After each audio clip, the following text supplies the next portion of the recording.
Hi class, today I'm doing a lecture on the executive orders from the executive branch of government, and this is for a class on American government, an introductory 100 level survey class on government.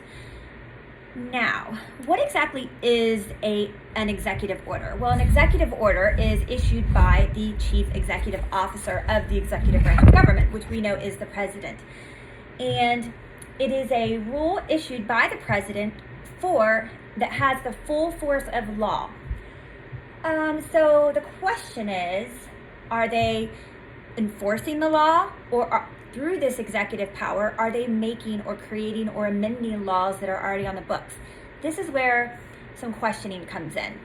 Now, you have to understand, when our country was founded, we were getting away from a tyrant, which is King George. He had way too much power for one person, and the founding fathers had been victimized by this. Now, they were very, very careful to create a system of government that would prohibit anyone from getting too much power, especially one person getting too much power. They put in many checks and balances to prevent this from happening. One example, if you look at the triangle of government, we have the executive branch, we have the legislative branch, and we have the judicial branch. And only in one portion of those, or only one house and those branches, is responsible for creating law, introducing bills that would be passed as laws. And that is not the executive branch. That is the legislative branch. The legislative branch, either with the House of Representatives or the Senate, is where bills are introduced and discussed and debated and sent to committees and voted on. And then if they pass, then they go to the executive branch to get signed by the president, or they can get vetoed by the president, come back to the legislative branch with suggestions. Why did the president veto it? What are the suggestions that he has that they should change for him to sign it into law? Well, if the legislative branch does not want to make those changes, they can take another vote on the original one. And if 2/3 of Congress votes to pass the law pass the bill to law as is, then it becomes law. So you can see there's a lot of checks and balances to keep anyone from getting too much power. Now, it's the problem, the situation is that some of our presidents have done some pretty bold things that really are not part of their executive authority. Now, the president's the office of the presidency, the executive branch, is meant to do what its name says, which is execute, not people, execute the laws that are put in place by the legislation. So where do they get this justification?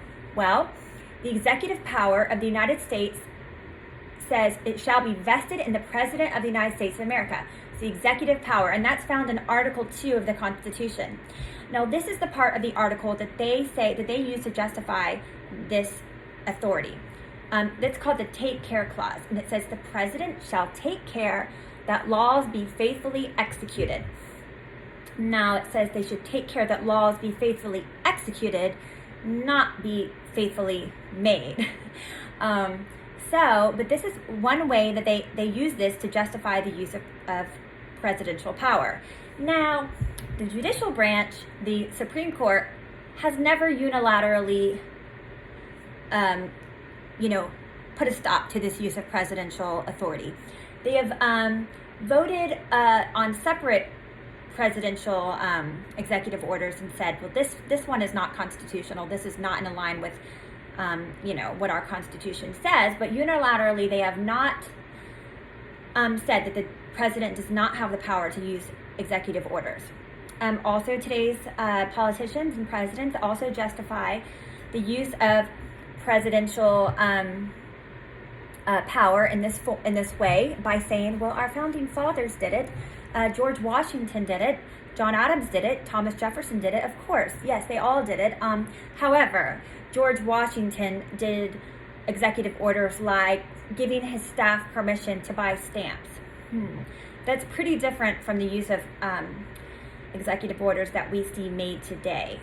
And it's not really, if you're looking at it logically, it's not really a great comparison. What we're seeing today and what we've seen over the years is that they're trying to use these executive orders to make policy or to amend laws that are already on the books or remove laws. This was never the intention of our founding fathers. Our founding fathers specifically said the power to make and create laws is in the legislative body, which we know represents the states, that we have representatives sent from every state of the union, and this gives the power to the states to make federal laws. Federal laws were meant to be very minimal. They were never meant to be to the extent that they are today. The original founding of the country was to keep government small. He who governs least governs best was the message of the time. We know under Abraham Lincoln that he significantly increased the centralization of the government. In fact, there was, because of the South seceding from the Union and everything, he really wanted to strengthen the power of the central government to prevent that from happening again.